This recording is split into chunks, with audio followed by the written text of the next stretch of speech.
மக்களே, இன்றைக்கி ஒரு முக்கியமான விஷயம் பற்றி நான் பேச போகிறேன்.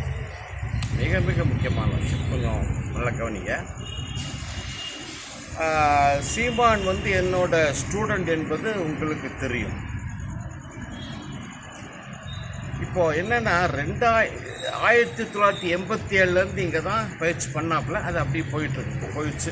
இப்போது அரசியலேருந்து கவனம் பண்ணிட்டாப்புல. ரைட். 2018 வருஷம் நான் சீமானை போய் ரொம்ப வருஷத்துக்கு அப்புறம் நான் போய் சந்திக்கிறேன். சீமானை சந்தித்து, சீமான் இப்போது நிறைய மீட்டிங்கில் பேசுகிற, நல்லாவே பேசுகிற, ஓ மாதிரி எந்த அரசியல்வாதியும் பேசுகிறது கிடையாது, அந்த மாதிரி நல்லா அழகாக பேசிகிட்டு இருக்கிற. அதே சமயம் வீரக்கலையோட அற்புதத்தை பற்றி, வீரக்கலையோட பயிற்சி நம்ம மக்களுக்கு எந்த அளவுக்கு முக்கியமானது அப்படிங்கிறத பற்றி நீ பேசுனா அது நம்ம நாட்டோட வளர்ச்சிக்கு நல்லது, நம்ம மக்களோட வளர்ச்சிக்கு நல்லது. மெயினாக கைகால்களுக்கு உயிர் கொடுக்கக்கூடிய பயிற்சி, அதை பற்றி அதை பற்றி பேசுனா தான் நாடு வளரும். அதனால் அந்த லெவலில் நாடு வளர்ந்தால் நோய் சாவுகள், தற்கொலை சாவுகள், விபத்து சாவுகள், பாலியல் குற்றங்கள், ஜாதி மத சண்டைகள்லாம் குறையும், அதோட சாவுகள்லாம் குறையும். மக்கள் ஆரோக்கியமாக தெளிவாக இருப்பாங்க. சீனா ஜப்பான் மக்களை விட தெளிவாக இருப்பாங்க. வேறு வழியே கிடையாது. நம்ம இந்த ரூட்டில் தான் போகணுன்னு போய் உட்காந்து பேசி ஒரு மனுலாம் கொடுத்துட்டு வந்தேன் 2018. இன்றைக்கி 2025 ஆச்சு. 7 வருஷம் இடையில ஓடி போச்சு. அதை பற்றி பேசவே இல்லைன்ற வருத்தம் எனக்கு இருக்குது. நான் அந்த சீமானை பார்க்கும்போது 3 ஹவர் 4 ஹவர் காத்து கடன் தான் பார்த்தேன். எனக்கு அப்படி அவசியம் கிடையாது, ஆனால் மக்களுக்காக பார்த்தேன். ஏன்னா என் ஸ்டூடெண்ட்டு, நான் கூப்பிட்டா வர வேண்டிய கடமை இருக்குது. ஆனாலும் நான் தற்போது சீமானோட நிலையை மனசில் வச்சுக்கிட்டு 3 மணி நேரம் 4 மணி நேரம் காத்து கடந்து இதை பற்றி பேசிட்டு வந்தேன். இன்னைய வரைக்கும் அதை பற்றி மீட்டிங்கில் பேசவே இல்லையே, ஏன்னு ஒரு கேள்வி இருக்கு. ஏன் பேசலை? இது பற்றி பேசியிருந்தால் நம்ம மக்களோட கைகால் செத்து போய் கிடக்கு. இந்திய மக்களோட கைகாலை செத்து போய் கிடக்கு. சீமானோட கைகால செத்து போய் தான் கிடக்கு. இது பெரிய டேஞ்சர். நான் சொல்கிறது மிக மிக முக்கியமான வார்த்தை, கவனிக்கணும். கைகாலில் உயிர் இருக்கணும், உயிர் இருக்கணும். சும்மா சொதப்பெல்லாம் வச்சுட்டு இருந்தா வாழ்க்கையே கெட்டு போகும், சந்ததியே கெட்டு போகும். பல சிக்கல் இருக்குது. இங்கே தான் சைனா ஜப்பான்காரன் நிற்கிறான். உலக அளவுலே சைனீஸ் அண்ட் ஜாப்பனீஸ் கொரியன்ஸ் மக்கள்கிட்ட தான் கைகாலில் உயிர் இருக்குது. கைகால் அசைவில் தான் அவங்க உடம்பை ஸ்ட்ராங்காக வச்சு தான் அறிவை டெவலப் பண்ணி இன்றைக்கி உலக அளவு இன்னைக்கு வளர்ந்துருக்குறாங்க. இதுதான் ரூட். இந்த ரகசியம் இந்தியாவில் எனக்கு மட்டும்தான் தெரியும், அது யாருக்குமே தெரியாது. அதைத்தான் நான் சீமான்கிட்ட சொல்லி ஒரு 5 நிமிஷம் இதை பற்றி பேசுப்பா, மக்களே கைகால்களுக்கு உயிர் கொடுக்கக்கூடிய பயிற்சி பண்ணுங்க, அது நல்லதுன்னு நீ சொன்னால் மக்கள் கேட்பாங்க. அப்படி கேட்டு மக்கள் வளர்ந்துருந்தால் இன்றைக்கி தமிழ்நாடு வளர்ச்சி பயங்கரமாக இருக்கும். அதை பற்றி பேசாமல், மக்களை புத்திசாலியாக ஆக்கக்கூடிய பயிற்சியை பற்றி பேசாமல் வேறு ஏதோ பற்றி பேசி, மரங்களில் மாநாடு, ஆடு மாடுகளில் மாநாடு, கடல்களில் மாநாடு, மலைகளில் மாநாடு, பிரயோஜனம் இல்லை, வேஸ்ட் அதெல்லாம். ஏன்னா மக்களை அறியாத மக்களாக வைத்துக்கொண்டு நீங்கள் அவர்கள் முன்னாடி என்ன பேசினாலும் அவர்கள் உள்ளுக்குள்ளே போகாது. போனாலும் கொஞ்சம்தான், அப்புறம் மறந்துடுவாங்க. இந்த எலெக்ஷனுக்கு இன்னும் 6 மாதம் 8 மாதம் இருக்குது, அதுங்க எல்லாத்தையும் மறந்துடுவாங்க. நான் ஏகப்பட்ட பயிற்சியில் நம்ம மக்களை நன்றாக புரிந்து நான் பேசுகிறேன். நம்ம மக்கள் வித்தியாசமானவர்கள். அவர்களுக்கு ரொம்ப அழுத்தமாக பல விஷயங்கள் சொல்லிக்கிட்டே இருக்கணும். அதான் நீ கொஞ்சம் மக்கள் மத்தியில் இருக்கப்பா, சொல்லுப்பா அப்படின்னா சொல்லலை. அந்த வருத்தம் எனக்கு இருக்குது. நேரடியாக இப்போ நீங்கள் ஏன் பதிவில் சொல்கிறீங்க, நேரடியாக பேசலாமே அப்படின்னா, இப்போ உள்ள நிலைமை ஒரு காலத்தில் என்கிட்ட பேசுறதுக்கு காத்து கிடந்தாப்புல. ஆனால் இப்போ சீமான்ட்ட நான்லாம் வச்சு பார்க்கும்போது நான்லாம் ரொம்ப சின்ன ஆள் ஆகிட்டேன் போலுக்கு. அதனால் சீமான் நம்மகிட்ட பேசுகிறத கொஞ்சம் தவிர்க்கிறாப்புல. அதனால் நானும் அவாய்ட் பண்ணிட்டேன். சீமான் இப்போ அரசியலில், தமிழக அரசியலில் பெரிய ஆளாக இருக்கலாம், உண்மைதான். ஆனால் மார்ஷியல் ஆர்ட் மக்களுக்கு தேவையான உடற்பயிற்சியை இந்தியாவிலே நான் மட்டும்தான் வச்சுருக்கிறேன், வேறு எவங்கிட்டையும் கிடையாது. அது சீமானுக்கு தெரியும். அதையும் சொல்ல மாட்டேன்றாப்புலே தெரியல. இல்லை வேறு யாராவது இருக்காங்களா என்னை விட திறமையானவர்கள் கராத்தே சிலம்பத்தில்? இந்தியாவில் என்னை விட திறமையானவர்கள் யாராவது இருக்காங்களா? அதையாவது சொல்லுப்பா.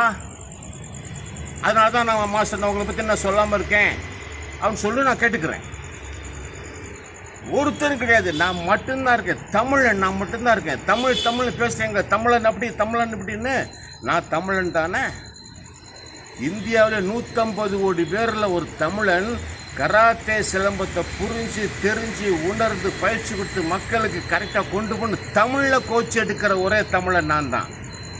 அது உங்களுக்கு தெரியும். ஏன் சொல்லலை இது வரைக்கும்? எனக்கு பதில் வேணும். ஏன் சொல்லலை? எனக்கு பதில் வேணும். நானும் கம்முன்னு இருக்கலான்னு பார்த்தா சரியாக வராது. இனியும் சரியாக வரும். ஏன்னா மக்கள் செத்துட்டு கிடக்காங்க. அப்போ நோய் சாவுகள் எக்கச்சக்கமாக இருக்குது. அறியாமை சாவுகள் எக்கச்சக்கமாக இருக்குது. அதை குறைக்கணும். நம்ம மக்களை, சீனா ஜப்பான் மக்களை விட உலகத்திலே சீனா ஜப்பான் மக்கள் தான் ஆற்றல் மிக்கவர்கள், ஆற்றலை வளர்க்க தெரிந்தவர்கள்.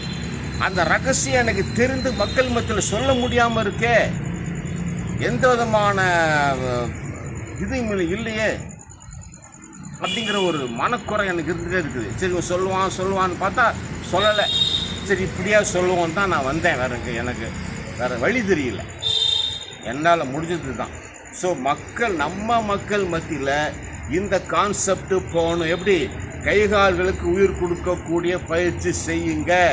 இதை பதிய வைக்காம என்ன மாநாடு போட்டாலும் வேஸ்ட்டுப்பா, ஒரு பிரச்சனை கிடையாது. ஃபீல் பண்ணுவேன். முதல்ல நம்ம மக்களுக்கு புரிய வைக்க வேண்டியது இதுதான். கைகால்களுக்கு உயிர் கொடுக்கக்கூடிய பயிற்சி அது செய்யணும். சைனீஸ் சாப் எப்படி உயிராக இருக்கான், அவன் தான் புத்திசாலி. நம்ம மக்களை முட்டாளாக வச்சுக்கிட்டு இது தெரியாத அரசியல்வாதிகள் வந்துக்கிட்டு நாட்டை யாராலும் ஒன்று திருத்த முடியாது. ஓகே, இப்போது கைகால்களுக்கு உயிர் கொடுக்கக்கூடிய பயிற்சி எக்கச்சக்கமாக இருக்குது. அதெல்லாம் நான் நிறைய போட்டு வர்றேன். இப்போ ஒரு பயிற்சி காட்டுறேன். நீங்கள் 100 வயது வரை ஆரோக்கியமாக இருக்க வேண்டுமென்றால் ஒரு நிமிஷத்துக்கு 15 தடவை தான் மூச்சை இழுத்து விடணும். இந்த கணக்கை நீங்கள் ஃபாலோ பண்ணீங்கன்னா ஆஸ்பத்திரி பிரச்சனை இல்லை. அதில் ஒரு சின்ன பயிற்சி இப்போ நான் பண்ணி காட்டுறேன், பாருங்கள்.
பார்த்தீங்களா?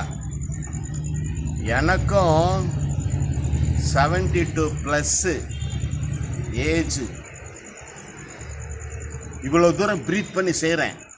மூச்சு வாங்குதான் எனக்கு. இதுதான் பேஸ். ஸோ எந்த வயதுலையும் உடம்பை காப்பாற்றக்கூடிய நாலேஜை ஃபஸ்ட்டு கொடுக்கணும் மக்களுக்கு. அவன் என்ன படிச்சிருந்தாலும் சரி, நோய்கள் வராமல் உடம்பை காப்பாற்றக்கூடிய அறிவுத்திறனை கொடுக்காமல் நீங்கள் என்ன நாலேஜ் கொடுத்தாலும் வேஸ்ட்டு. அதுதான் நான் சொல்ல வரேன். அதனால் தயவுசெய்து இப்போ முதல்வர் ஸ்டாலின் அவர்களுக்கு, எடப்பாடியார் அவர்களுக்கு இந்த விஷயம் தெரியாது. சீமானுக்கு தெரியும். என் மாணவன் என்பதனால். தெரியாமல் சொல்வதென்றால் பரவாயில்ல, ஏன்னா அவன் தெரியல. தெரிந்தும் சொல்லாமல் இருப்பது தப்பு. தவறு என்பது வேறு, தப்பு என்பது வேறு.